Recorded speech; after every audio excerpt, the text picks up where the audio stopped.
disturbing development on the border crisis. Wait until you hear this. They're currently tracking 425,000 non-citizens who have been convicted of a crime who are roaming the country right now. So after months of debate over the U.S. border, we now find out that 400,000 criminals are living somewhere in the country. And although that's certainly not as high as the 10 million border encounters recorded in America since 2021, critics say the presence of even just one dangerous individual puts both law-abiding Americans and asylum seekers in danger, and there's 400,000 people like this. What we've learned from the acting ICE director, there are over 13,000 convicted of homicide who are roaming the United States right now. All these numbers we just rattled off, they don't even account for the nearly 2 million gotaways. This morning, ABC News has confirmed a Lebanese man apprehended by U.S. Border Patrol has acknowledged being a member of Hezbollah, considered one of the most dangerous terrorist groups in the world. FBI Director Christopher Wray warned of dangerous people crossing the border. 8 nationals of Tajikistan with ties to ISIS have been arrested by ICE. The arrests took place in New York City, Los Angeles, and Philly. We've also seen this series of robberies, what the NYPD is describing as migrant-driven robberies in the area of Central Park. The Border Patrol chief put a lot of blame on policy, saying if there aren't any consequences, people are going to continue to come, and you're still going to see the cartels smuggle people. It's quite possible we'll see another record year here at the southwest border.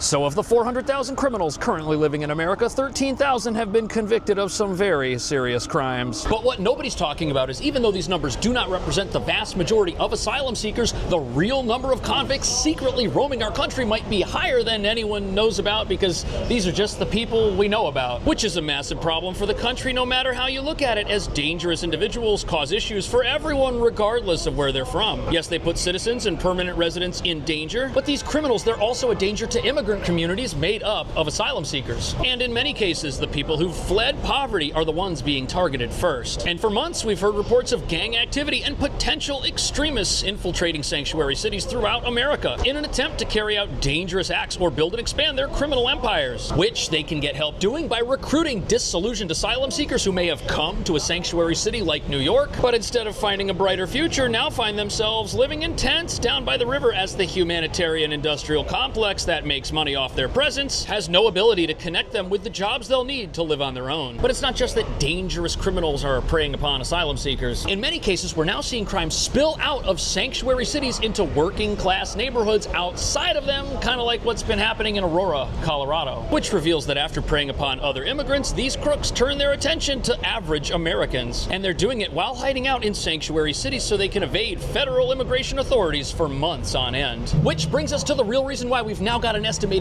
400,000 convicts living somewhere in this country, some of whom might be very dangerous individuals. Critics say there's just not enough effort being made to locate these lawbreakers and bring them to justice. And in many cases, these individuals are using fake IDs, fake names, and fake family members to conceal their past lives of crime. But as you're about to see, this raises some very frightening questions. First of all, how did these folks get into this country? And now that they're here, what are they going to do with their fraudulently obtained freedom?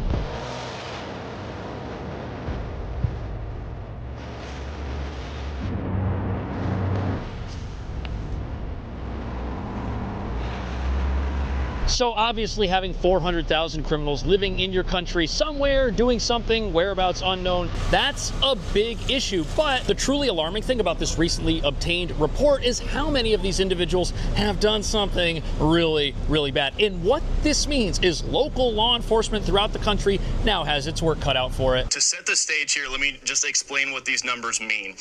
ICE has something called a non-detained docket. Essentially what that is it means migrants who were encountered by DHS but are no longer in federal custody, who were caught and released at the border, released with the court date years away, they're in immigration proceedings, combined with illegal. So these shocking statistics, they are from what's called ICE's non-detained docket list. And this is basically a list of asylum seekers who've had prior contact with the Department of Homeland Security in some form. And these are individuals who are no longer in federal custody and are presumably still in the country. But this non-detained docket, it's broken up into two categories. The first category, these are asylum seekers who were apprehended at the border and were released into the United States while their asylum claim is pending. These are people who have a legal right to be here, while that process plays out. But it looks like some of these folks have court dates that are 10 years in the future, which would mean 2034 is when they see an immigration judge and their asylum claim finally plays out. However, these are not the individuals that this recent report is concerning. It's concerning people who were convicted of a crime and still managed to get into the country. And in many cases, these are people who were ordered deported by an immigration judge, but are still here and have refused to leave. And some of these people will be your violent gang members who take refuge in sanctuary cities and try to expand their criminal footprint. And in total, this non-detained docket includes almost 500,000 people who've been convicted of something, plus an additional 220,000 that have pending criminal charges. Now look, law enforcement's not concerned about the millions of people who've come here legitimately seeking a better life and the American dream. They're not who everybody's worried about. But this brings up a big question. 400,000 people roaming about the country, that's certainly a lot. How big of a threat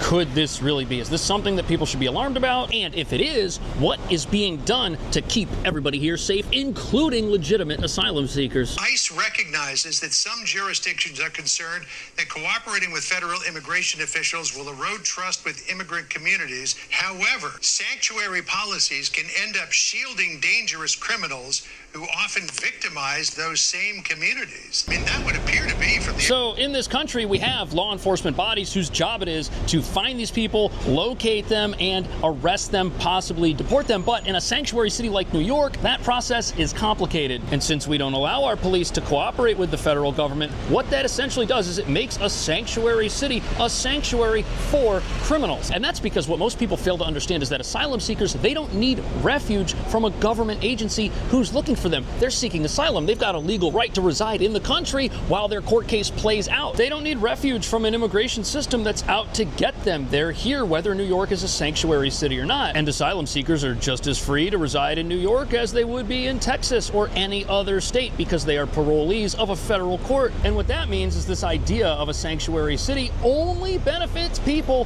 who are here and aren't supposed to be. But sanctuary cities are unknowing accomplices with these criminal organizations because we give them a place where they can hang out. And this is a constant source of frustration among the rank and file of ICE. That's immigrations and customs enforcement agents. And the reason this is so frustrating for ICE agents is because in a sanctuary city like New York, an asylum seeker will be arrested, charged, and released back into the community on their own recognizance. Now, most of the time, ICE will request that the NYPD hold on to that person. This is called a detainer request until ICE can come check them out and vet them and see if they indeed should be released. And if that process is successful, it will take somebody who's dangerous, potentially violent, off the streets, and they will immediately face justice for any crimes they've committed concerning the federal government. But the way this has been working out here in New York is that oftentimes those requests are ignored, and those folks are released, and what do? They go back to the communities where they were living and continue terrorizing those individuals who, in many cases, are other asylum seekers or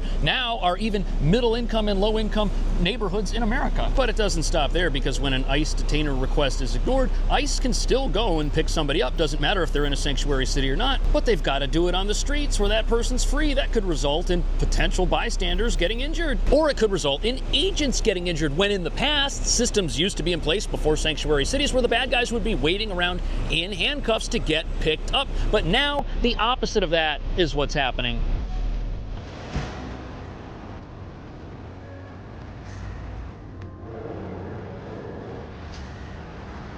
So the interesting thing about this debate on immigration and sanctuary cities is it's causing people who in the past may have had a rather liberal view of the border and things like that to reconsider their positions. And it's causing people who may have in the past saw a valid position and valid purpose for sanctuary cities to reconsider whether or not that purpose still does the good that some of these cities thought was going to happen when they made these sanctuary laws 20, 30 years ago. Is ICE able to get involved with detaining some of these folks who are bad apples, as they call them, right, and deport them? Well, my staff is out every day.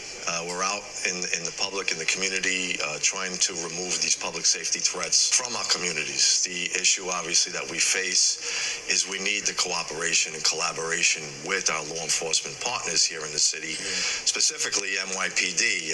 The sanctuary policies won't allow them to cooperate. So that is the New York ICE field director, and he says that the mission of his agency isn't to come here looking for people who aren't U.S. citizens and to cart them away. No. Instead, their job is to find dangerous people who aren't supposed to be in the country and help get them off the streets and out of the country. They're not just looking for anybody who's an asylum seeker, no. But he and his staff have to apprehend and remove dangerous criminals all by themselves. They're not getting any help from our local police. That's forbidden. And the problem, as he sees it, is without some form of interagency cooperation, it's not only much harder for them to do their job, oftentimes the people who get released make the area that they get released into much worse than it ever would have had to been if these systems still existed. Which means New York is no longer a sanctuary for immigrants, it's a sanctuary instead for crooks. So what does the cooperation look like? Okay, basically, I mean, obviously before the strict sanctuary policies went in effect under the de Blasio administration, we had a unit that was based in Rikers Island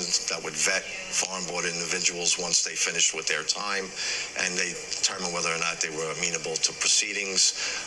We would have detainers honored on individuals that were serving time when they were finished with their... So listen to how different things are today. In the past, ICE teams, they used to have outfits at various parts of New York where people are detained, like Rikers Island. And when somebody is getting released from a facility like that, ICE would be right there to check them out and vet them and see if it's safe for them to get released or to see if they're wanted for something else. But that doesn't happen anymore. And now when a tattooed gang member with ties to violent gangs walks out of a precinct or a jail or a prison, they can go back to doing whatever it was they were doing before they were arrested, and ICE doesn't even know that they're free. And obviously a situation like that does nothing but put people in danger, but who benefits from it? Legal immigrants? No, they don't benefit in many cases from sanctuary laws at all because they're here regardless. ICE isn't looking for them. And what's crazy is when ICE does end up making arrests, oftentimes they've got to go about it with their own information. They've got to watch the news and the television like the rest of us to find out if the wrong people are now walking around on the streets, which they've done in the recent past here by tracking down dangerous criminals, waiting for them at the house they were arrested at to see if they'd return to the scene of the crime. And that's how they went about taking down a massive gang full of repeat offenders that had many prior arrests here locally and were also wanted on a federal immigration level. Those criminals, they went back to their hideout after they were released. But what happened? Well, because they weren't getting any help from the local police, when they showed up at that place, they had to go and raid it and bring these people out in handcuffs. There was a struggle that all could have been avoided, but the entire neighborhood was put in danger. The officers were put in danger, and the people that they were arresting couldn't be safely brought into custody. They were in danger too. So what's the point of a sanctuary city again? What exactly does it accomplish? We've been seeing the migrant encampments pop up all over the city, right? Especially on Randall's Island, where there has been some reported violence. Does ICE have a presence there? Can you have a presence there? Unfortunately, at the city shelters and these pop-up tent areas, in order for ICE to be present there, the city would require us to have a judicial warrant for the arrest of a certain... So this is actually the worst part about our asylum crisis right here in New York. It's actually being made worse and exasperated by the fact that this is a sanctuary city. That's taking away many of the opportunities that New York is trying to provide to asylum seekers in its shelter system, which are now places that are being taken over by gang members. And this is happening specifically at the Randall's Island tent facility, which houses 3,000 single adults. It's been hit with story after story of violence for months now, and there are even wanted posters outside the shelters describing various crimes, seeking information, offering a reward for helping police catch criminals who, once they're caught, won't be turned over to ICE if they're wanted by ICE, and who may end up getting released and getting to go live back in that very same shelter after being placed in the back of a police car. And when you think about it, a great system that keeps people safe would be for the local police to be able to cooperate with ICE, where ICE could then operate at that very same shelter. Think of how safe it would be if the bad guys weren't allowed to live there on a full-time basis. But apparently this isn't something that's going to be allowed to happen ever, because the way it works in New York is that ICE needs a specific request. What they can't do is just hang out in a place like this and screen people who they might be looking for. They need the specific information for one of those specific people before they're allowed to even be there. And not only does that create dangerous conditions inside the shelter itself, you see how there's a park around it? Well, that park is now home to a growing number of homeless encampments it's made up of people who were kicked out of the shelters but cannot leave the area as all of their immigration-related mail comes to that shelter. And if you've applied for asylum somewhere, you need to be able to correspond with the federal government by mail. If they were to leave the city or the area, they can't go there and get their mail and find out what happens. And this is what happens when your shelter system is so full that everyone who moves in gets evicted after 30 days because there's just no more space. But in many cases, these are now people whose lives aren't very good. They haven't benefited at all from coming here and enrolling in a shelter, and these are prime candidates in many cases for these gang members to approach and say, hey, come with us and you don't have to live in a tent down by the river anymore. Now, is the fact that someone's homeless an excuse for crime? Absolutely not. But what this does tell us is that there could be some people who are among